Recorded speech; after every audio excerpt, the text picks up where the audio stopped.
Friends, welcome to the channel quick book learner. I am साक्षी।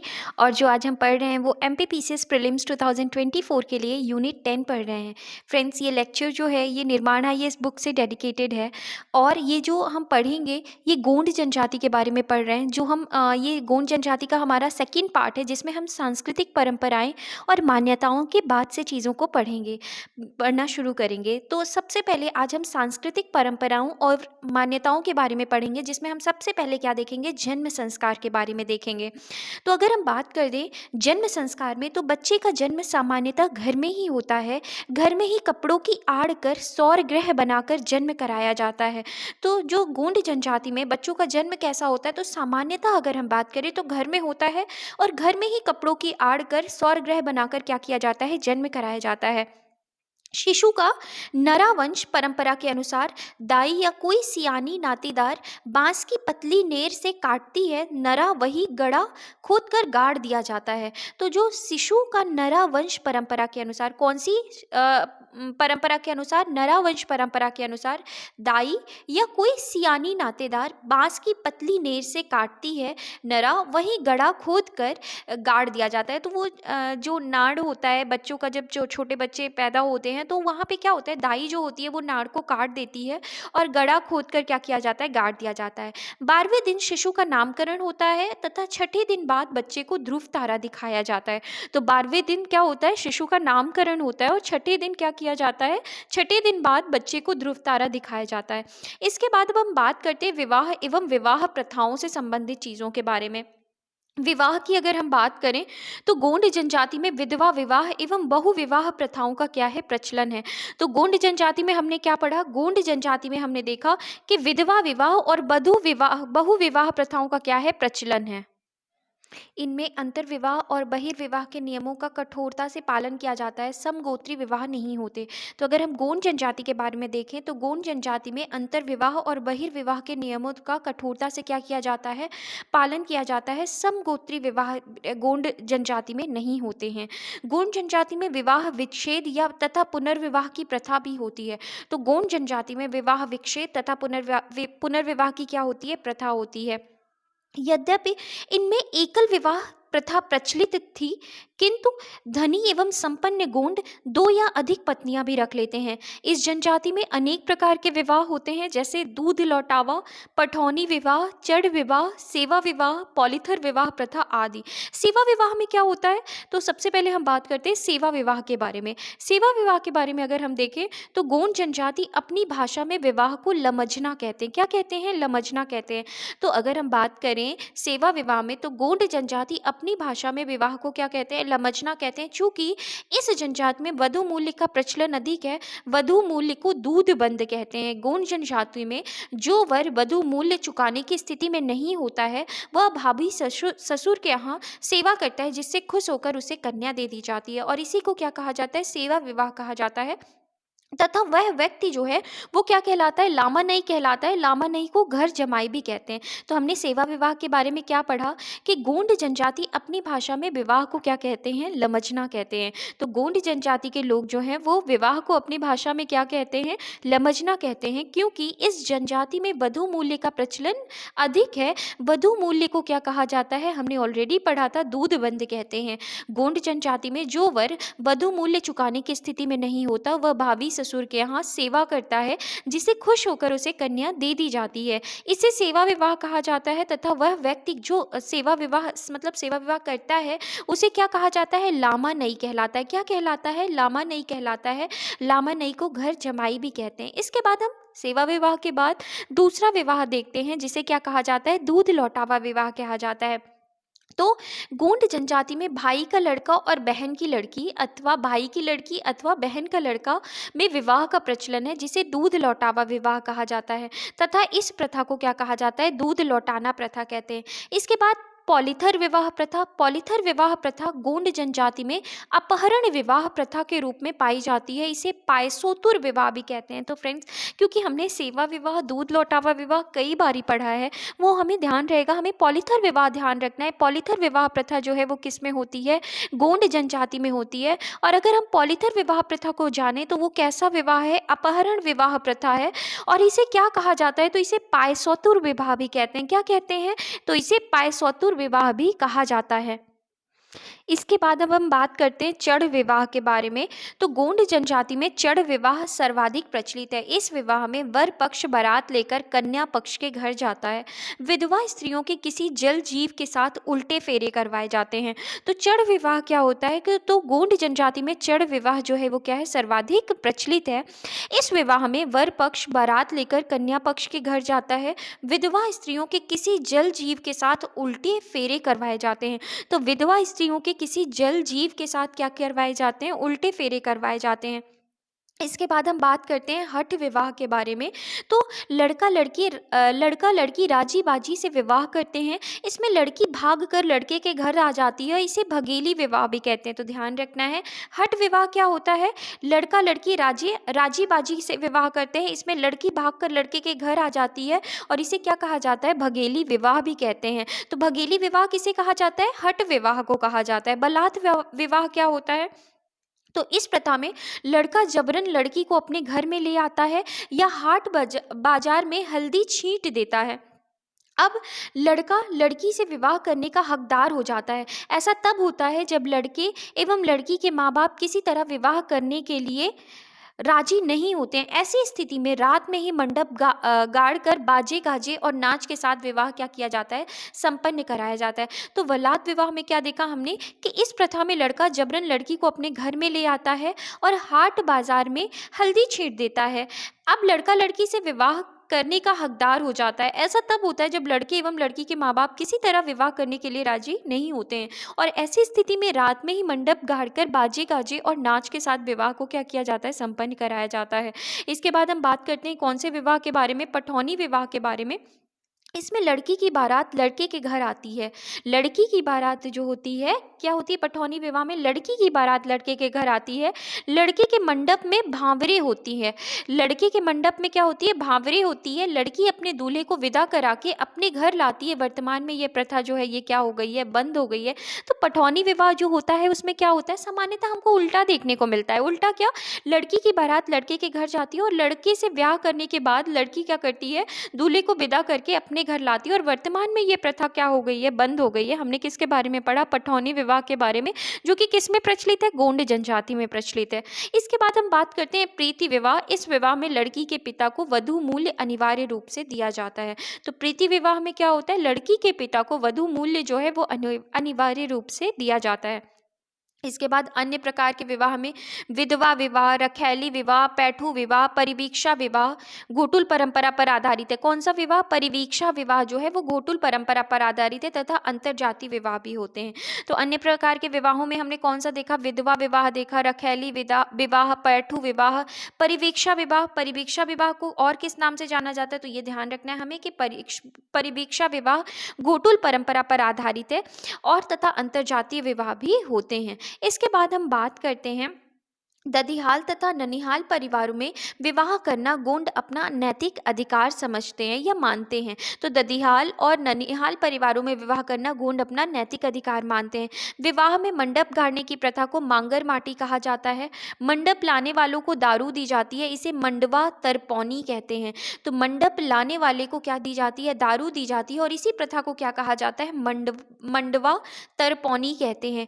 गोंड मंडप में 3 तरह से विवाह करते हैं। इसे मंडवा तरी विवाह कहते हैं। तो गोंड जो हैं ये मंडप में कितने तरीके का विवाह करते हैं? कितने तरीके से? 3 तरीके से विवाह करते हैं और इसे क्या कहा जाता है? मंडवा तरी विवाह कहते हैं। अब हम बात करते हैं किसके बारे में? घोटुल प्रथा के बारे में बात करते हैं। किसके बारे में बात करते हैं? घोटुल प्रथा के बारे में ध्यान रखना है। घोटुल प्रथा किसमें प्रचलित है? तो गोंड जनजाति में। तो अविवाहित युवक युवतियों के लिए घोटुल नामक संस्था होती है। अविवाहित युवक युवतियों के लिए क्या होती है? घोटुल नामक क्या होती है? संस्था होती है, जहां विवाह पूर्व युवक युवतियों को यौन संबंधी शिक्षा दी जाती है। विवाह के पूर्व ही उन्हें आपस में प्रणय संबंध बनाने की स्वतंत्रता दी जाती है। विवाह के हम बात करें पूर्व ही, है ना, उन्हें आपस में प्रणय संबंध बनाने की स्वतंत्रता दी जाती है। गोंड जनजाति की लोक परंपरा के अनुसार लिंगों ने घोटुल प्रथा की क्या की थी? शुरुआत की थी। तो गोंड जनजाति की लोक परंपरा के अनुसार लिंगों ने क्या की थी? घोटुल प्रथा की क्या करी थी? शुरुआत करी थी। अब हम बात करते हैं मृत्यु संस्कार के बारे में। तो गोंडों के अनुसार बड़ा देव ही आदमी को जन्म देता है तथा उसे उठा लेता है। तो हम मृत्यु संस्कार के बारे में पढ़ रहे हैं कि गोंडों के अनुसार बड़ा देव ही आदमी को जन्म देता है और तथा उसे क्या कर लेता है? उठा लेता है। गोंड में अग्निदाह एवं दफनाने की परंपरा है। स्वाभाविक मृत्यु पर अग्निदाह तथा बीमारी से मृत्यु पर क्या किया जाता है? दफनाया जाता है। तो ध्यान रखना है कि स्वाभाविक मृत्यु पर क्या होता है? अग्निदाह होता है, और बीमारी की मृत्यु से उसे क्या किया जाता है? दफनाया जाता है। मृतक संस्कार में दशमानी या दश गात्र प्रथा गोंडों का महत्वपूर्ण क्रियाकर्म है। यह मृत्यु के 10 दिन बाद होता है। तो बहुत इंपॉर्टेंट फैक्ट्स है फ्रेंड कि दशमानी क्या है? तो दशमानी जो है एक मृतक संस्कार है। कौन सी जनजाति में होता है? गोंड जनजाति में होता है। जिस किसी की भी मृत्यु हो जाती है उसके 10वें दिन पे जो भी 10वें दिन बाद जो भी क्रियाकर्म होते हैं उन्हीं को क्या कहा जाता है? दशमानी कहा जाता है या दशगात्र प्रथा कहते हैं, जो कि गोंडों का महत्वपूर्ण क्या है? क्रियाकर्म है, जो कि संबंधित है किससे? मृतक संस्कार से। इसके बाद नेक्स्ट पॉइंट अगर हम देखें तो दशमानी में विधवा स्त्रियों को पंचों के सामने चूड़ी पहनाई जाती है। तो दशमानी में क्या होता है? विधवा स्त्रियों को पंचों के सामने चूड़ी पहनाई जाती है और इसे क्या कहा जाता है? पाटो प्रथा कहते हैं। तो दशमानी में क्या होता है? विधवा स्त्री को पंचों के सामने चूड़ियां पहनाई जाती हैं और इसी को क्या कहा जाता है? तो इसी को पाटो प्रथा कहते हैं। क्या कहते हैं? पाटो प्रथा कहते हैं। दशमानी में मृत्यु दान के रूप में परधान या अन्य वस्तुएं मिलती हैं, जिन्हें मोर दान कहते हैं। तो दशमानी में क्या होता है? मृत्यु दान के रूप में परधान या अन्य वस्तुएं दी जाती है और इसे क्या कहा जाता है? मोर दान कहते हैं। और मोर दान लेने वाले को क्या कहा जाता है? नेगी कहा जाता है या क्या कहलाता है? दसौंधा कहलाता है।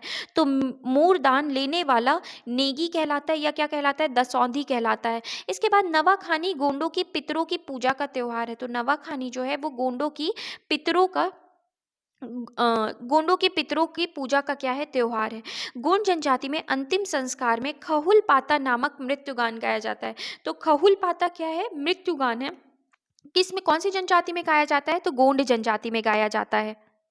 तो फ्रेंड्स, हमने मृत्यु संस्कार में क्या क्या पढ़ा कि हमने देखा कि गोंडों के अनुसार बड़ा देवी आदमी को जन्म देता है तथा उसे उठा लेता है। गोंडों में अग्निदाह एवं दफनाने की परंपरा है। स्वाभाविक मृत्यु पर अग्निदाह, बीमारी से मृत्यु पर दफनाया जाता है। मृतक संस्कार में हमने दशमानी पढ़ा, जो कि मृत्यु के 10 दिन बाद होता है। दशमानी में विधवा स्त्री को पंचों के सामने चूड़ियां पहनाई जाती हैं और इसे पाठो प्रथा कहते हैं। दशमानी में मृत्यु दान के रूप में परधान या अन्य वस्तुएं मिलती हैं, जिन्हें मोरदान कहते हैं। मोरदान लेने वाला नेगी या दसौदी कहलाता है। नवाखानी गोंडों की पितरों की पूजा का त्योहार है। गोंड जनजाति में अंतिम संस्कार में खहुल पाता नामक मृत्युगान गाया जाता है। इसके बाद अब हम बात करते हैं किस कला के बारे में? डिगना कला के बारे में, जो कि भित्ति चित्रकला से संबंधित है। डिगना कला क्या है? तो यह गोंड जनजाति से संबंधित एक भित्ति चित्रकला है। गोंड जनजाति से संबंधित क्या है? एक भित्ति चित्रकला है। इसमें दीवार व फर्श पर महिला द्वारा गोबर, मिट्टी आदि से विशेष प्रकार के त्रिकोणीय और ज्यामितीय चित्र बनाए जाते हैं। यह चित्रकारी विशेष रूप से शादी विवाह पर की जाती है। इसके अलावा ये कभी कभी दिवाली, हरियाली अमावस्या, होली व मेलों के दौरान पे बनाए जाते हैं। डिगना कला से संबंधित प्रमुख कलाकार कौन कौन है? तो दुर्गाबाई ब्याम, जो कि कहाँ से हैं? डिंडोरी से हैं। बज्जू सिंह श्याम, जो कि कहाँ से हैं? डिंडोरी से। आनंद सिंह श्याम, डिंडोरी से। जंगड़ सिंह श्याम, धनैया बाई, कलावती श्याम, ये सभी जो हैं ये किससे संबंधित है? डिगना कला से संबंधित गोंड चित्रकार है। किंग के बारे में हमने पढ़ा, दुर्गाबाई ब्याम, भज्जू सिंह श्याम, आनंद सिंह श्याम, जनगढ़ सिंह श्याम, धनैया बाई, कलावती श्याम, इनके बारे में। अब डिगना कला के बाद हम किस कला के बारे में देखते हैं, नोहडोरा कला के बारे में देखते हैं, जो कि किससे संबंधित है, जो कि गोंड जनजाति से संबंधित है। तो गोंड जनजाति से संबंधित ये नोहडोरा कला जो है ये भित्ति चित्रकला है। इसमें महिलाओं द्वारा घर में मिट्टी की उभरी रेखाओं से भित्ति अलंकरण किया जाता है। इसमें पशु पक्षी, फूल पत्ती, पेड़ पौधे आदि का चित्रण किया जाता है। नया घर बनाते समय दीवारों पर गहन अलंकरण नोहडोरा डालना कहलाता है। तो नया घर बनाते समय दीवारों पर गहन अलंकरण जो होता है वो उसी को क्या कहा जाता है, नोहडोरा डालना कहा जाता है। इसके बाद अगर हम देखें, इसके बाद हम गोंड जनजाति में नृत्य या गान देखते हैं। तो गोंडों के प्रमुख नृत्य जो हैं वो निम्न अनुसार हैं। सबसे पहले हम बात करते हैं कर्मा नृत्य के बारे में। तो ये गोंड जनजाति का प्रमुख नृत्य है। यह एक स्त्री प्रधान नृत्य है जिसका प्रमुख वाद्य यंत्र क्या है, मांदर है। तो ध्यान रखना है, हमने कर्मा नृत्य के बारे में पढ़ा जो कि किससे संबंधित है, गोंड जनजाति से संबंधित है, स्त्री प्रधान नृत्य है और इसका प्रमुख वाद्य यंत्र जो है क्या है, कर्मा नृत्य का प्रमुख वाद्य यंत्र जो है वो मांदर है। यह नृत्य विश्व का प्रथम लोक नृत्य है जिसे Guinness book of world record में क्या किया गया है, शामिल किया गया है। तो कर्मा नृत्य में हमने देखा गोंड जनजाति का प्रमुख नृत्य है, स्त्री प्रधान नृत्य है और इसके लिए जो वाद्य यंत्र चाहिए वो मांदर है। यह नृत्य या कर्मा नृत्य जो है वो विश्व का प्रथम लोक नृत्य है जिसे Guinness book of world record में क्या किया गया है, शामिल किया गया है। इसके बाद हम बात करते हैं किसके बारे में, सैला नृत्य के बारे में। यह नृत्य केवल पुरुषों द्वारा किया जाता है। तो सैला नृत्य जो है ये ध्यान रखना है हमें, केवल किसके द्वारा किया जाता है, पुरुषों के द्वारा किया जाता है। इस नृत्य को सैल पर करने के कारण, सैल मतलब पहाड़ों पर करने के कारण इसे क्या कहा जाता है, इसे सैला नृत्य भी कहते हैं। इसके बाद नेक्स्ट नृत्य देखते हैं हम भड़ौनी। यह विवाह नृत्य है। तो भड़ौनी जो है ये कौन सा नृत्य है, भड़ौनी जो है ये विवाह नृत्य है। महिलाएं मंडप के नीचे बारातियों को मीठे गीतों के रूप में गाली देती हैं। तो भड़ौनी क्या है, विवाह नृत्य है। महिलाएं मंडप के नीचे बारातियों को मीठे गीतों के रूप में क्या करती हैं, गाली देती हैं। इसके बाद बिरहा। तो बिरहा का संबंध किससे है, विरह से है। इसमें लड़की को विरह का वर्णन मिलता है। तो लड़की को क्या मिलता है, विरह का वर्णन। तो विरह का संबंध किससे है, विरह से है। कौन सी जनजाति से संबंधित है, तो गोंड जनजाति से संबंधित है। नेक्स्ट है कहरवा। तो यह कहरवा खुशी का गीत नृत्य, कहरवा जो है वो खुशी का क्या है, गीत नृत्य है। सजनी, यह स्त्री प्रधान नृत्य है। इसमें समधिन समधी को पकड़कर क्या करती है, नाचती है। तो सजनी जो है वो स्त्री प्रधान नृत्य है। इसमें समधिन समधी को पकड़कर क्या करती है, नाचती है। सुआ नृत्य, धान की फसल पककर तैयार होने पर यह नृत्य किया जाता है। तो जब धान की फसल पककर तैयार हो जाती है तो उस समय जो नृत्य किया जाता है वो कौन सा नृत्य होता है, सुआ नृत्य होता है, जो कि किससे संबंधित है, गोंड जनजाति से। दिवनी नृत्य क्या होता है, तो अहीर कौड़ियों का जेवर पहनकर हाथ में बांसुरी और गदा तलवार डंडा लेकर तथा दोहर गायर नाचता है, तथा दोहा गायर जो होता है वो क्या होता है, नाचता है। तो इस तरीके से हमने प्रमुख नृत्य देखे। जैसे कौन कौन से नृत्य देखे, हमने गोंड में प्रचलित कर्मा नृत्य देखा, कर्मा नृत्य के बाद सैला नृत्य देखा, भड़ौनी, बिरहा, कहरवा, सजनी, सुआ नृत्य देखा, दिवनी नृत्य देखा। इसके बाद गीत कथाएं देखते हैं। तो गीत या गान कथाएं, गोंड में गीत या गान कथाएं जो हैं वो क्या हैं, प्रधान है। प्रमुख लोक गान प्रमुख जो गान है, लोक गान, यहाँ पे लोक लिखा हुआ है, तो प्रमुख लोक गान जो है वो क्या है, निम्नलिखित है। तो सबसे पहले हम बात करते हैं पंडवानी के बारे में। अगर हम गोंड जनजाति में गायन की बात कर रहे हैं, लोकगीत की बात कर रहे हैं, तो सबसे पहले हम किसके बारे में पढ़ रहे हैं, पंडवानी के बारे में। तो इसमें भीम को महत्व दिया गया है। किसको महत्व दिया गया है, भीम को महत्व दिया गया है, क्योंकि गोंड शक्तिशाली डील डॉल के पुरुष होते हैं, इसलिए अर्जुन की अपेक्षा भीमसेन को अधिक महत्व है। तो पंडवानी गीत में क्या किसको महत्व दिया गया है, भीम को महत्व दिया गया है, क्योंकि गोंड शक्तिशाली डील डॉल के पुरुष होते हैं और इसलिए अर्जुन की अपेक्षा भीमसेन को क्या दिया गया है, अधिक महत्व दिया गया है। इसके बाद हम अगला गीत देखते हैं जिसे क्या कहा जाता है, झूमा झूमर कहते हैं। यह प्रेम गीत होते हैं। प्रियतमा अपने प्रीतम की याद में इन गीतों को क्या करती है, गाती है।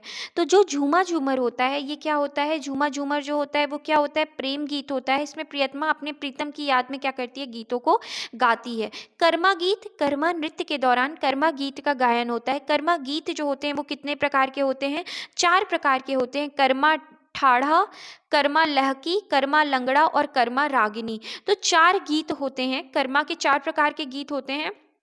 कर्मा ठाड़ा, कर्मा लहकी, कर्मा लंगड़ा और कर्मा रागिनी। इसके बाद अगर हम देखें तो ददरिया गीत। ददरिया गीत बारात के लोगों द्वारा रास्ते में ददरिया गीत का गायन किया जाता है। तो बारात के लोगों के द्वारा रास्ते में कौन सा गीत गाया जाता है? तो ददरिया गीत का गायन किया जाता है। यह एक वीर रसपूर्ण गीत है। इसमें सेखी बढ़ाई जाती है। क्या की जाती है? इसमें सेखी बढ़ाई जाती है। तो ददरिया गीत बारात के लोगों द्वारा रास्ते में ददरिया गीत का गायन किया जाता है। ये एक वीर रसपूर्ण गीत होते हैं। इनमें सेखी बढ़ाई जाती है। इसके बाद नहडोरा गीत। लड़का बारात को जाते समय जब तैयार हो रहा होता है तब नहडोरा गीत गाए जाते हैं। सैला भड़ौनी। यह गीत एक दूसरे से मजाक के रूप में व्यंग कसने के लिए गाए जाते हैं। शादी विवाह के समय में इनमें गालियां भी दी जाती हैं। इसके बाद सजनी गीत जो है हमने ऑलरेडी पढ़ा था, सजनी नृत्य देखा था, अब सजनी गीत देख रहे हैं। समधी जब समधन के घर जाता है उस समय सजनी गीत गाए जाते हैं। जस गीत। किसी की बढ़ाई या यश का बखान करते समय जिस गीत को गाया जाता है उसी को क्या कहा जाता है? जश गीत कहा जाता है। इनका अधिकांश गायन बूढ़ा देव के लिए किया जाता है। कहरवा। शादी में जब बारात की वापसी होती है उस समय कहरवा गीत गाए जाते हैं। फाग। इनका गायन फागुन मास में किया जाता है। सेताम गीत। इन गीतों के माध्यम से प्रीतम अपनी प्रीतिमा पर प्रेम स्वरूप व्यंग करता है। तो सेताम गीत जो है वो किस में होता है? गोंड जनजाति में। रामायणी। इसमें राम को महत्व न देकर लक्ष्मण को नायक माना जाता है। तो ध्यान रखना है कि रामायणी जो गीत है ये गोंड जनजाति करती है और इसमें राम को महत्व न देकर लक्ष्मण को नायक माना जाता है। रामायणी में लक्ष्मण के 7 विवाह होते हैं। लक्ष्मण को गोंड लमसनाई भी कहते हैं। तो ध्यान रखना है हमको कि लक्ष्मण को क्या कहा जाता है? गोंड लमसनाई भी कहते हैं। लमसनाई गोंडों की क्या है? परंपरा है। इसके बाद नेक्स्ट है गोंडवानी। गोंड योद्धाओं की कथा सुनाई जाती है। तो गोंडवानी गीत में क्या होता है? गोंडवानी गीत में गोंड योद्धाओं की क्या सुनाई जाती है? कथाएं सुनाई जाती हैं। गोंडों में स्वांग, नाट्य, गम्मत प्रमुख लोक नाट्य। बहुत इंपॉर्टेंट फैक्ट्स फ्रेंड है कि अगर हम बात कर रहे हैं किसके बारे में, अगर हम गोंडों में बात कर रहे हैं और गोंडों में क्या लोक नाट्य के बारे में बात कर रहे हैं तो स्वांग, नाट्य और गम्मत। स्वांग, नाट्य और गम्मत जो है प्रमुख लोक नाट्य है। तो हमने गोंड जनजाति में प्रमुख लोक नाट्य कौन से देखे? स्वांग देखा, नाट्य देखा और गम्मत देखा। शहडोल में स्वांग गीत विवाह के अवसर पर बड़हार के दिन गाया जाता है। तो शहडोल में स्वांग जो होता है वो गीत विवाह के अवसर पर बड़हार के दिन क्या होता है? गाया जाता है। इसके बाद ग्राम मुड़की के मिट्ठूव वक्स स्वांग के कुशल नृतक हैं। तो ध्यान रखना है हमें कि ग्राम मुड़की के मिट्ठू जो हम मुड़की गांव है एक, वहाँ पे मिठूव बक्स जो हैं वो स्वांग के क्या हैं? कुशल नृतक हैं। तो कभी क्वेश्चन आ जाए कि मिठूव बक्स कौन है तो ये जो हैं ये प्रमुख गोंड कलाकार हैं जो कि कुशल नृतक है। स्वांग के जो हैं ये क्या हैं? कुशल नृतक हैं। इसके बाद अब हम वाद्य यंत्र के बारे में देखते हैं। तो गोंड वाद्य यंत्रों को 4 भागों में बांटा गया है। पहला है अवनद्य वाद्य। इसके अंतर्गत मांदर, टिमकी, सिंग बाजा और नगाड़े आते हैं। अवनद्य वाद्य के अंतर्गत कौन आता है? तो अवनद्य वाद्य के अंतर्गत मांदर, टिमकी, सिंग बाजा और नगाड़े आते हैं। इसके बाद हम घन वाद्य के बारे में पढ़ते हैं जिसे ताल वाद्य कहा जाता है। ताल में लाने के लिए बजाए जाते हैं जैसे मजीरा हो गया, खरताल हो गया, ठिसकी हो गया, चुटकी हो गया, झांस हो गया। तो ये सभी जो वाद्य यंत्र हैं ये क्या है? घन वाद्य कहलाते हैं या ताल वाद्य कहलाते हैं। ताल वाद्य में कौन? मजीरा, खरताल, ठिसकी, चुटकी, झांस, ये जो हैं ये क्या है? ताल वाद्य। स्ववाद्य क्या होता है? फूंक कर बजाए जाने वाले वाद्यों में बांसुरी, सहनाई, अलगोजा, ये सब जो हैं ये क्या है? स्ववाद्य हैं। तंतुवाद्य किसको कहते हैं? तार वाद्य। तार के मेल से बनने वाले वाद्य यंत्र जैसे तमूरा, चिकारा, किंडरी, बाना आदि, ये सब जो हैं ये क्या है? तंतुवाद्य हैं। तो तंतुवाद्य में तार के मेल से बनने वाले वाद्य यंत्र उदाहरण तमूरा, चिकारा, किंडरी, बाना, ये सब जो हैं ये क्या है? तंतुवाद्य हैं। इसके बाद गोंड जनजाति में हम प्रमुख पर्व, उत्सव या त्योहार के बारे में बात करते हैं। तो गोंड के पर्व एवं त्योहार में मेघनाथ, बिदरी, बकपंथी, लारूकाज, हरदिली, नवाखानी, जवारा, मड़ई तथा शेरता आदि प्रमुख हैं। इनमें से कुछ पर्व एवं त्योहार इस प्रकार हैं। तो गोंडों के प्रमुख पर्व एवं त्योहारों में अगर हम बात करें तो मेघनाथ, बिदरी, बकपंथी, लारूकाज, हरदिली, नवाखानी, जवारा, मड़ई तथा शेरता आदि जो हैं ये क्या हैं? प्रमुख हैं। इनमें से कुछ पर्व एवं त्योहार जो हैं वो इस प्रकार हैं। जैसे अगर हम बात करते हैं मड़ई के बारे में तो ये गोंडों का प्रमुख महत्वपूर्ण क्या है? पर्व है। ये क्या है? महत्वपूर्ण क्या है? पर्व है। कौन? मड़ई।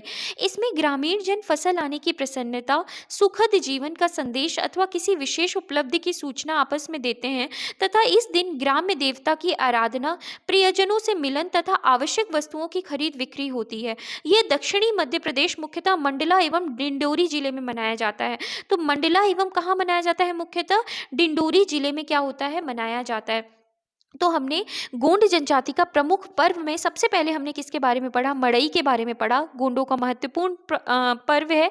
इसमें ग्रामीण जन फसल आने की प्रसन्नता, सुखद जीवन का संदेश तथा किसी विशेष उपलब्धि की सूचना आपस में देते हैं तथा इस दिन ग्राम्य देवता की आराधना, प्रियजनों से मिलन तथा आवश्यक वस्तुओं की खरीद बिक्री होती है। ये दक्षिण मध्य प्रदेश मुख्यतः मंडला और डिंडोरी जिले में क्या होता है? मनाया जाता है। इसके बाद अगला पर्व हम देखते हैं जो है जिसका क्या नाम है? लारू काज नाम है। क्या नाम है? लारू काज नाम है। तो यह गोंडों का क्या है? प्रमुख पर्व है जो नारायण देव के सम्मान में मनाया जाता है। किसके सम्मान में मनाया जाता है?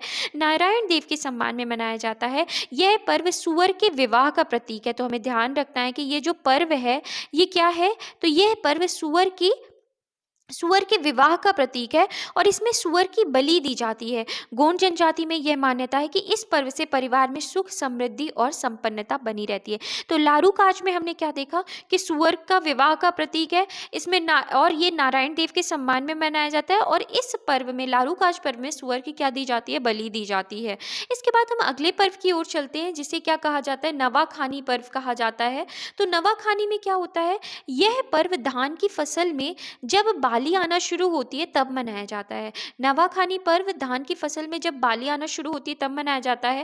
इस दिन घर में नए चावल बनाकर कुल देवी की पूजा अर्चना की जाती है। यह त्योहार प्रतिवर्ष गणेश चतुर्थी के पश्चात भाद्र पक्ष की नवमी तिथि को मनाया जाता है। धनवाही ग्राम को मड़ई मेला हाट बाजार के लिए क्या है? प्रसिद्ध है। धनवाही ग्राम जो है वो मड़ई मेला हाट बाजार के लिए क्या है? प्रसिद्ध है। तो ध्यान रखना है हमें। हमने नवाखानी को क्या देखा कि ये धान की फसल में जब बाली आना शुरू होती है तब मनाया जाता है यह पर्व। इसके बाद अब हम अगले पर्व को देखते हैं जिसे बिदरी पर्व कहते हैं। बिदरी का शुद्ध रूप बदरी या बादल है। इसका अर्थ बादल पूजा है। बिदरी पूजा में बादल के साथ धरती और अन्य की भी पूजा की जाती है। बिदरी पूजा ज्येष्ठ मास की किसी भी तिथि में की जा सकती है। बिदरी पूजा में पूरा गांव शामिल होता है। सूर्योदय से पहले स्नान करके एक लोटा पानी लेकर ठाकुर देव के स्थान पर जाया जाता है। सफ़ेद मुर्गे को अक्षत चबाकर बलि दी जाती है तथा एकत्रित हुए अनाज को समस्त लोगों में बांटा जाता है जिसे वे अपने बीज के साथ मिलाकर बो देते हैं और अच्छी फसल की कामना करते हैं। इसमें ठाकुर देव की क्या की जाती है? पूजा की जाती है। तो हमने बिदरी में क्या पढ़ा कि बिदरी का शुद्ध रूप बदरी या बादल है। बिदरी का संबंध किससे है? बादल पूजा से है। बिदरी पूजा में बादल के साथ धरती अन्य की भी पूजा की जाती है और इसमें क्या किया जाता है? इसमें मुर्गे की क्या दी जाती है? बलि दी जाती है और इसमें ठाकुर देव की, मुख्यतः अगर हम बात करते हैं बिदरी पर्व में, ठाकुर देव की क्या की जाती है? पूजा की जाती है। इसके बाद अगला पर्व हम देखते हैं जिसे क्या कहा जाता है? बकबंधी कहा जाता है। यह आषाढ़ मास की पूर्णिमा यानी गुरु पूर्णिमा को मनाया जाता है। बैगा पलास के पौधों की जड़ों से रेशे निकालकर उन्हें हल्दी में रंग देते हैं। बैगा जो होते हैं, बकबंधी जो होता है वो आषाढ़ मास की पूर्णिमा यानी गुरु पूर्णिमा को मनाया जाता है। बैगा पलास के पौधों की जड़ों से रेशे निकालकर उन्हें हल्दी में रंग देता है। मंत्र बोलते हुए घर के प्रत्येक गोंड युवक की कलाई में ये रेशे बांध देता है। तो हमने क्या पढ़ा कि बकबंदी जो है, बैगा जो है पलास के पौधों की जड़ों से रेशे निकालकर उन्हें हल्दी में रंगता है। मंत्र बोलते हुए घर के प्रत्येक गोंड युवक की कलाई में क्या कर देता है? ये रेशे बांध देता है। घर और खेत में इन रेशों को गाड़ता है। दरअसल यह प्रकृति जन रक्षाबंधन है। इसके पीछे एक प्राचीन मान्यता है कि लिंगा देव ने अग्नि परीक्षा के लिए नागा बैगा से यह धागा बंधवाया था जिसमें आग से लिंग देव की रक्षा की थी। तब से गोंड बैगा से यह रेशा जो है वो क्या करते हैं? बंधवाते आ रहे हैं। तो हमने क्या देखा? बकबंदी जो है इसमें क्या है? कुछ नहीं, बस हमने ये देखा कि पलास के पौधे से रेशे निकालकर बैगा जनजाति का कोई भी युवक हल्दी से रंगता है और उसके बाद गोंड जनजाति के युवक की कलाई में क्या कर देता है? बांध देता है और इसी पर्व को क्या कहा जाता है? बकबंदी कहा जाता है। इसके बाद हम बात करते हैं हरडीली के बारे में। हरडीली पर्व क्या है? तो हरडीली पर्व जो है वो श्रावण मास की अमावस्या को हरडीली का पर्व मनाया जाता है। यह उत्सव खरीफ फसल की बोनी के समापन का त्योहार है। तो हरडिली का संबंध क्या है, किससे है? खरीफ फसल की बोनी के समापन का त्योहार है। बैलों को हलों से ढील देने के कारण हरडिली नाम पड़ा। इस दिन बैलों की पूजा की जाती है। तो हरडिली पर्व में क्या होता है? खरीफ फसल की बोनी के समापन का त्योहार है। मतलब खरीफ फसल की बुआई जो होती है वो क्या हो जाती है? पूरी हो जाती है और बैलों को हलों से क्या कर दिया जाता है? ढील देने के कारण इसका नाम क्या पड़ा है? इस पर्व का नाम हरडिली पड़ा है, जो कि मुख्यतः गोंड जनजाति के द्वारा यह पर्व मनाया जाता है। इसके बाद छेरता, ये क्या पर्व है? तो कौन सा पर्व है? तो यह उत्सव पौष मास की पूर्णिमा को मनाया जाता है। यह बच्चों का त्योहार है। इस दिन बच्चे टोली बनाकर निकलते हैं। वे घर घर जाते हैं। सबके हाथ में बांस की एक छड़ी होती है और कांधे में एक झोली। वे आंगन में खड़े होकर छड़ी की नोक से जमीन कुरेदते हैं और छेर छित्ता छेरता की रट लगाते हैं। तो छेर छित्ता छेरता की क्या करते हैं? रट लगाते हैं। तो बस कुछ नहीं, ध्यान रखना है कि हमें कि छेरता जो है ये बच्चों का क्या है? त्योहार है। जो छेरता पर्व है मुख्यतः गोंड जनजाति के द्वारा मनाया जाता है। इसके बाद मेघनाद, फाल्गुन महीने के पहले पक्ष में मेघनाद त्योहार गोंड आदिवासियों द्वारा मनाया जाता है। मेघनाद गोंडों के सर्वोच्च देवता हैं। इनके अन्य नाम खंडेरा और क्या है? खट्टा है। अब हम गोंड जनजाति के धार्मिक जीवन के बारे में देखते हैं। तो सबसे पहले धार्मिक मान्यताओं में अगर हम देखें तो गोंड जनजाति के धार्मिक विश्वास में टोटम का अत्यंत महत्वपूर्ण स्थान है। तो अगर हम धार्मिक विश्वास में, गोंड जनजाति के धार्मिक विश्वास में देखें तो टोटम का अत्यंत महत्वपूर्ण स्थान है। इसके अलावा प्राचीन देवी देवताओं और आत्मा की पूजा का भी प्रचलन है। गोंड लोग अपनी उत्पत्ति लिंगा देव से हुए मानते हैं और इनको आराध्य देव मानते हुए पूजा करते हैं, जिसे कोया पुनेम कहा जाता है। तो गोंड लोग अपनी उत्पत्ति किससे मानते हैं? लिंगा देव से मानते हैं और इनको अपना आराध्य देव मानते हुए इनकी पूजा करते हैं, जिसे क्या कहा जाता है? तो जिसे क्या कहा जाता है? कोया पुनेम कहा जाता है। तो ये अपनी उत्पत्ति किससे मानते हैं? लिंगा देव से, और इन्हें क्या, लिंगा देव को क्या कहते हैं? कोया पुनेम कहते हैं। इसके बाद हम बात करें तो गोंडों के परंपरागत पुरोहित जो हैं वो कौन कहलाते हैं? तो बैगा जो हैं वो गोंड जनजाति के परंपरागत क्या कहलाते हैं? पुरोहित कहलाते हैं। गोंडों का मानना है कि पृथ्वी, जल और वायु देवताओं द्वारा शासित है। अधिकांश गोंड हिंदू धर्म को मानते हैं। गोंड जनजाति के पुजारी को देवरी कहा जाता है। तो गोंड जनजाति के पुजारी को क्या कहा जाता है? देवरी कहा जाता है। गोंड अपनी स्त्री को मासिक धर्म के समय नहीं छूते, क्योंकि उन्हें स्पर्श करने से फसल नष्ट होने का भय रहता है। स्त्रियों को इस समय सीमा में विशेष झोपड़े में रखा जाता है, जिसमें हवा तक ना जा सके। तो इस तरीके से हमने गोंड जनजाति के धार्मिक जीवन के बारे में पढ़ा। उसके बाद अब गोंड जनजाति के देवी देवताओं के बारे में अगर हम देखें तो सबसे पहले दूल्हा देव के बारे में देखते हैं। ये गोंड जनजाति के सबसे मुख्य देवता हैं। जो दूल्हा देव हैं ये गोंड जनजाति के क्या हैं? सबसे मुख्य देवता हैं। बड़ा देव सबसे बड़े एवं व्यापक देव हैं। गोंड बड़ा देव को सर्वशक्तिमान मानते हैं। तो गोंड जो हैं ये बड़ा देव को क्या मानते हैं? सर्वशक्तिमान मानते हैं। बड़ा देव या बड़का देव के अन्य रूप बारा देव, लिंगो राय, लिंगो और बारा पेन है। तो हमें ध्यान रखना है कि गोंड बड़ा देव को सर्वशक्तिमान मानते हैं। तो बड़ा देव या बड़का देव के अन्य रूप बारा देव, लिंगो, राय लिंगो और बारा पेन है। बड़ा देव को भगवान शंकर का रूप माना जाने लगा है। बड़ा देव भी स्थापना ग्राम में पूर्व दिशा की ओर होती है। तो बड़ा देव भी स्थापना ग्राम, बड़ा देव की होगा यहाँ पे, तो बड़ा देव की स्थापना ग्राम में पूर्व दिशा की ओर होती है और इनकी सवारी सफेद घोड़ा है। तो बड़ा देव की जो सवारी है वो क्या है? सफेद घोड़ा है। तो इस तरीके से हमने देखा। बस हमें ध्यान रखना है कि बड़ा देव या दूल्हा देव कौन सी जनजाति से जुड़े भगवान है या देवता हैं? तो ये गोंड जनजाति से जुड़े हैं। इसके बाद हम बात करते हैं ठाकुर देव। तो ये गोंडों के ग्राम देवता हैं जो ग्राम की रक्षा करते हैं। तो ठाकुर देव जो है ये गोंडों के क्या है? ग्राम देवता हैं जो ग्राम की रक्षा करते हैं।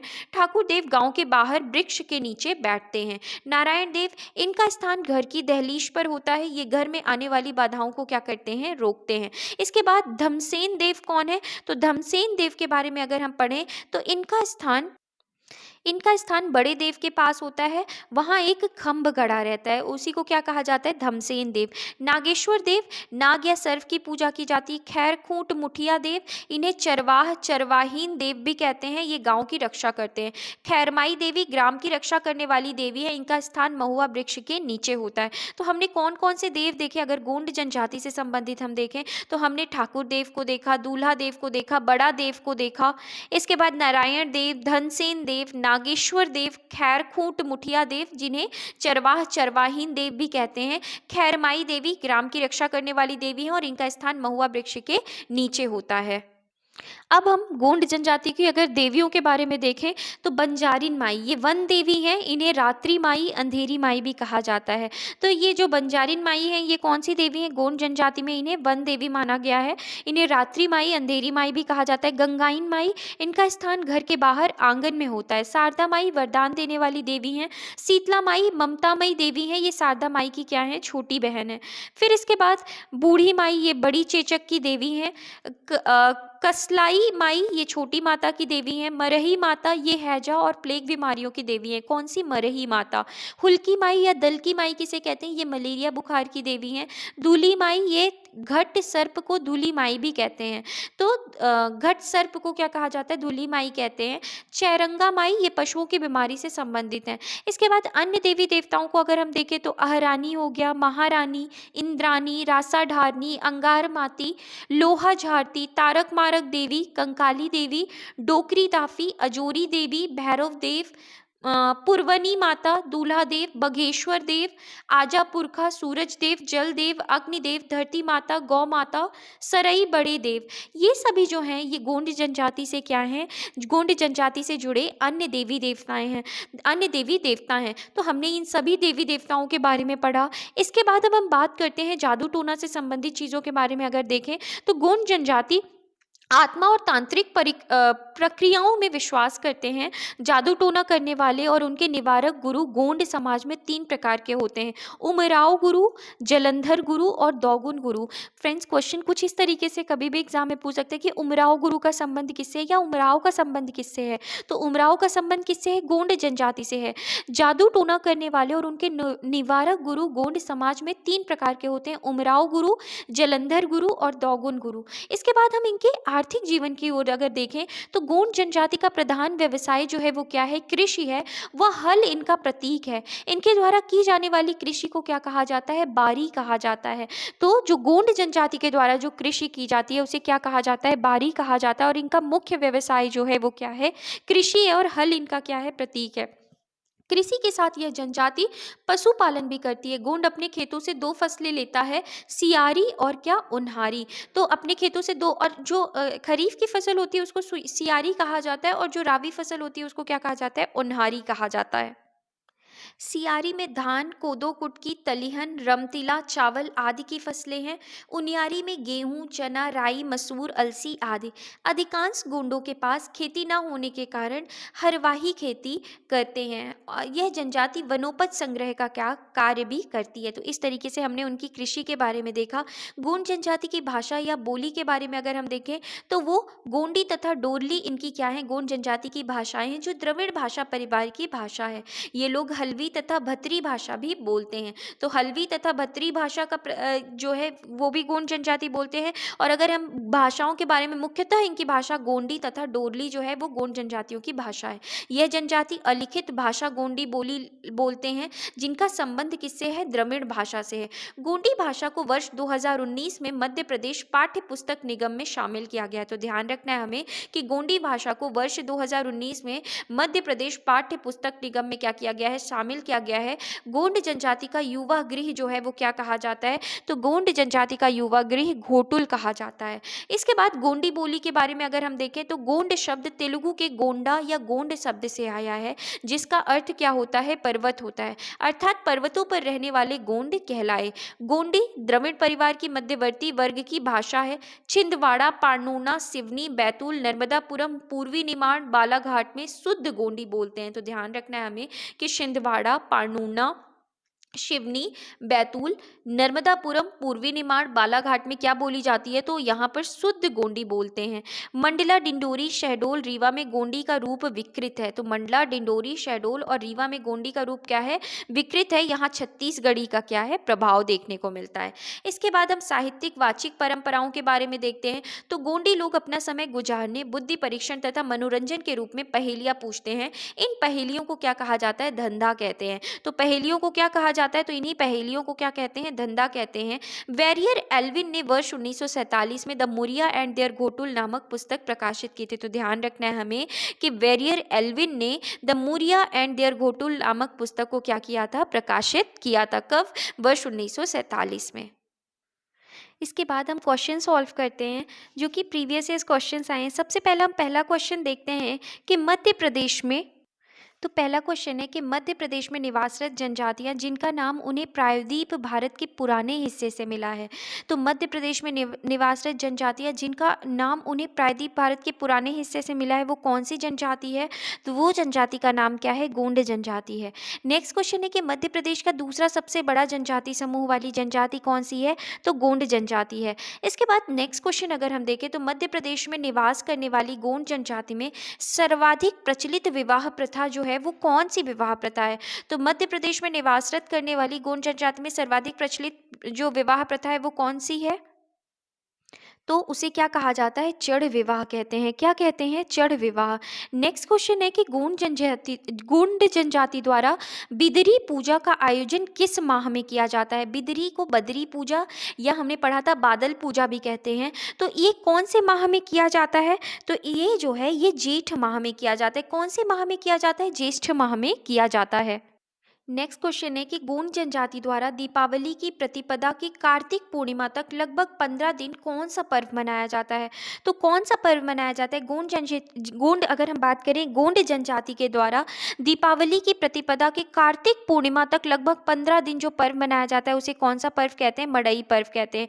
नेक्स्ट क्वेश्चन है गोंड जनजाति में दूध लौटावा प्रथा संबंधित है। तो दूध लौटावा प्रथा किससे संबंधित है? तो दूध लौटावा प्रथा विवाह से संबंधित है। नेक्स्ट क्वेश्चन है कि गोंड जनजाति का पुजारी किसे कहा जाता है? तो हमने पढ़ा था कि गोंड जनजाति में पुजारी जो है उसे क्या कहा जाता है? देवरी कहा जाता है। नेक्स्ट क्वेश्चन है कि मध्य प्रदेश में निवास करने वाली गोंड जनजाति का मुख्य आहार क्या है? तो मुख्य आहार जो है वो क्या है? तो कोदो का जो भात होता है ये गोंड जनजाति का क्या है? मुख्य आहार है। नेक्स्ट क्वेश्चन है घोटुल प्रथा मध्य प्रदेश की किस जनजाति में पाई जाती है? तो जो घोटुल प्रथा है वो मध्य प्रदेश के कौन सी जनजाति में पाई जाती है? गोंड जनजाति में पाई जाती है। नेक्स्ट क्वेश्चन है कि गोंड जनजाति की महिलाओं द्वारा घर में मिट्टी की उभरी रेखाओं से भित्ति अलंकरण किया जाता है जिसे क्या कहा जाता है? तो जिसे नौहडौरा कहा जाता है। नेक्स्ट क्वेश्चन है आबुज माड़िया जनजाति मध्य प्रदेश के किस जिले में पाई जाती है? तो आबुज माड़िया जनजाति मध्य प्रदेश के छिंदवाड़ा जिले में पाई जाती है। नेक्स्ट क्वेश्चन है वर्ष 2011 में जापानी यात्रा पर गए मध्य प्रदेश के किस गोंड लोक कला के चित्रकार की मृत्यु हुई थी?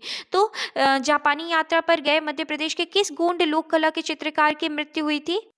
तो वो कौन थे? तो वो जनगढ़ सिंह श्याम थे। तो इसका करेक्ट आंसर क्या होगा? इसका जो करेक्ट आंसर होगा वो क्या होगा? जनगढ़ सिंह श्याम होगा। इसके बाद अब हम बात करते हैं नेक्स्ट क्वेश्चन की कि मध्य प्रदेश के आदिवासियों में किन महिलाओं को गोधारिन कहा जाता है? तो किन महिलाओं को गोधारिन कहा जाता है? गोधारिन जो है वो किसको कहा जाता है? गुदना कलाकार को क्या कहा जाता है? गोधारिन कहा जाता है। नेक्स्ट क्वेश्चन है गोंड जनजाति का सामाजिक सांस्कृतिक अध्ययन निम्न में से किसने किया था? तो हमने पढ़ा था कि गोंड जनजाति का सामाजिक सांस्कृतिक अध्ययन जो है वो किसने किया था? तो वो जो है वो किसने किया था? प्रोफेसर श्यामाचरण दुबे ने किया था। नेक्स्ट क्वेश्चन है गोंड द्वारा सुअर की बलि को प्रचलित रूप से क्या कहा जाता है? तो क्या कहा जाता है? लारू काज कहा जाता है। क्या कहा जाता है? लारू काज कहा जाता है। नेक्स्ट क्वेश्चन है मध्य प्रदेश की किस जनजाति में सेवा विवाह की प्रथा प्रचलित है? तो सेवा विवाह की प्रथा जो है वो कौन सी जनजाति में? गोंड जनजाति में प्रचलित है। नेक्स्ट क्वेश्चन है कि जनजातियां जिनका नाम उन्हें प्रायद्वीपीय भारत के पुराने हिस्से से मिला है। तो जनजातियां जिनका नाम प्रायद्वीपीय भारत के पुराने हिस्से से मिला है वो कौन सी जनजाति है? गोंड जनजाति है। छिंदवाड़ा के पातालकोट में जनजातियों का निवास स्थान है। तो छिंदवाड़ा के पातालकोट में किसका स्थान है? तो ये गोंड और भारिया का क्या है? निवास स्थान है।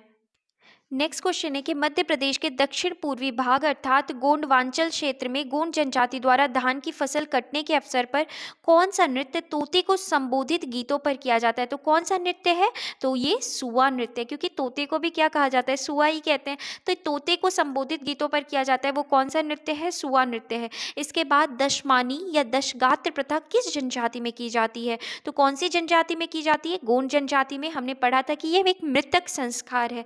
इसके बाद नेक्स्ट क्वेश्चन है, गोंड जनजाति में फसल और पितृ पूजा का कौन सा त्योहार होता है? तो गोंड जनजाति में फसल और पितृ पूजा का कौन सा त्योहार है? तो कौन सा त्योहार है? तो ये कौन सा त्योहार है? नवाखानी पर्व है। कौन सा? नवाखानी। नेक्स्ट क्वेश्चन है, मध्य प्रदेश की किस जनजाति के गोत्र को कुर कहते हैं? तो कौन से जनजाति के गोत्र को कुर कहा जाता है? तो कौन सी जनजाति है? गोंड जनजाति के गोत्र को क्या कहा जाता है? कुर कहा जाता है। नेक्स्ट क्वेश्चन है, गोंड जनजाति किसे देव अन्न कहते हैं? तो गोंड जनजाति के लोग महुआ को क्या कहते हैं? देव अन्न कहते थे। इसके बाद नेक्स्ट क्वेश्चन है, निम्नलिखित में से कौन सी व्यवसाय के आधार पर गोंड की उपजातियां हैं? तो हमने क्या पढ़ा था? आगरिया जो है ये है, आगरिया के बाद प्रधान जो है ये भी व्यवसाय के आधार पर है, ओझा, सोलाहस और कोयला भूतीश। हमने ये पांचों ही जो हैं ये व्यवसाय के आधार पर गोंड की क्या हैं? उपजातियां हैं। तो इसका करेक्ट आंसर क्या होगा? इसका करेक्ट आंसर जो है वो डी ऑप्शन जो है इसका क्या होगा? करेक्ट आंसर होगा। नेक्स्ट क्वेश्चन है कि गोंड जनजाति के युवा गृह को क्या कहा जाता है? तो गोंड जनजाति के युवा गृह को क्या कहा जाता है? घोटुल कहा जाता है। क्या कहा जाता है? गोंड जनजाति के युवा गृह को घोटुल कहा जाता है। नेक्स्ट क्वेश्चन है कि गोंड जनजाति द्वारा किए जाने वाले कर्मा नृत्य में कौन सा प्रमुख वाद्य यंत्र बजाया जाता है? तो हमने पढ़ा था कि कर्मा नृत्य में मांदर को बजाया जाता है। किसे बजाया जाता है? मांदर वाद्य यंत्र को। नेक्स्ट क्वेश्चन है, हरवाही खेती किस जनजाति द्वारा की जाती है? तो हरवाही खेती जो है गोंड जनजाति के द्वारा की जाती है। नेक्स्ट क्वेश्चन है, पॉलीथर विवाह प्रथा किस जनजाति में प्रचलित है? तो पॉलीथर विवाह प्रथा हमने देखा था कहाँ पे प्रचलित है? गोंड जनजाति में।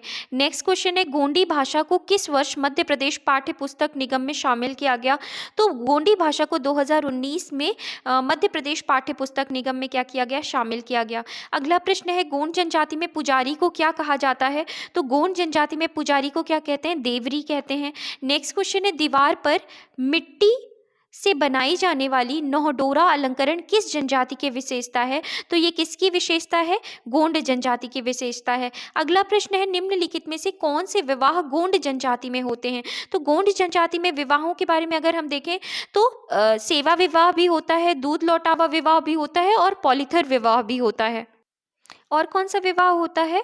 तो चढ़ विवाह भी होता है, लेकिन हमने उधरिया विवाह के बारे में नहीं पढ़ा था। तो इसका करेक्ट आंसर क्या होगा? 1, 2, 3, 4 ऑप्शन जो है इसके क्या हैं? करेक्ट हैं। इसके बाद अगला प्रश्न है, मध्य प्रदेश की किस जनजाति समूह द्वारा स्वयं को कोयतोर कहते हैं? तो कोयतोर कौन कहता है अपने आप को? स्वयं को कौन कहता है? तो गोंड जनजाति के लोग। अगला क्वेश्चन है कि गोंड जनजाति के किस नृत्य को Guinness book of world record में शामिल किया गया है? तो सैला नृत्य, कर्मा नृत्य, सुआ नृत्य या सजनी नृत्य? तो कौन से नृत्य को शामिल किया गया है? कर्मा नृत्य को Guinness book of world record में क्या किया गया है? शामिल किया गया है। और कर्मा नृत्य किससे संबंधित है? गोंड जनजाति से संबंधित है। इसके बाद हम प्रीवियस ईयर्स क्वेश्चंस को देखते हैं, जिसमें क्वेश्चन दिया गया है कि गोंड जनजाति अपने आप को क्या मानती है? तो गोंड जनजाति स्वयं को क्या मानती थी? तो गोंड जनजाति अपने आप को कोयतोर मानते हैं। क्या मानते हैं? कोयतोर मानते हैं। इसके बाद अगला क्वेश्चन है, गढ़मंडला का अंतिम यशस्वी एवं प्रतापी राजा कौन था? तो शंकर शाह जो है वो गढ़मंडला का अंतिम यशस्वी एवं प्रतापी राजा था। नेक्स्ट क्वेश्चन है कि कौन सी जनजाति मध्य प्रदेश की सबसे बड़ी जनजाति समूह है जो सभी जिलों में निवास करती है? तो जो सभी जिलों में निवास करती है वो कौन सी जनजाति है? गोंड जनजाति है कि सबसे बड़ी जनजाति समूह है जो सभी जिलों में क्या करती है? निवास करती है। इसके बाद नेक्स्ट क्वेश्चन है, जनजाति जीवन में घोटुल प्रतिनिधित्व करता है। तो घोटुल प्रतिनिधित्व करता है किस रूप में? विवाह के स्वरूप में। नेक्स्ट क्वेश्चन है कि दीवार पर मिट्टी से बनाई जाने वाली नोहडोरा अलंकरण किस जनजाति की विशेषता है? तो ये कौन से जनजाति की विशेषता है? तो ये जो है ये गोंड जनजाति की क्या है? विशेषता है। कौन सी जनजाति की विशेषता है? गोंड जनजाति की। इसके बाद अगला क्वेश्चन है कि आनंद सिंह श्याम एवं धनैया बाई कलाकारों का संबंध किस निम्नलिखित में से किस चित्रकला से है? तो कौन सी चित्रकला से था? तो ये इनका संबंध जो है ये गोंड चित्रकला से था। तो इस तरीके से फ्रेंड्स हमने सभी क्वेश्चंस को और गोंड जनजाति को कंप्लीट किया। आई होप आपको ये सेशन पसंद आया हो। अगर पसंद आया तो प्लीज़ लाइक करें, शेयर करें और चैनल को सब्सक्राइब नहीं किया है तो प्लीज़ सब्सक्राइब करें। Thank you.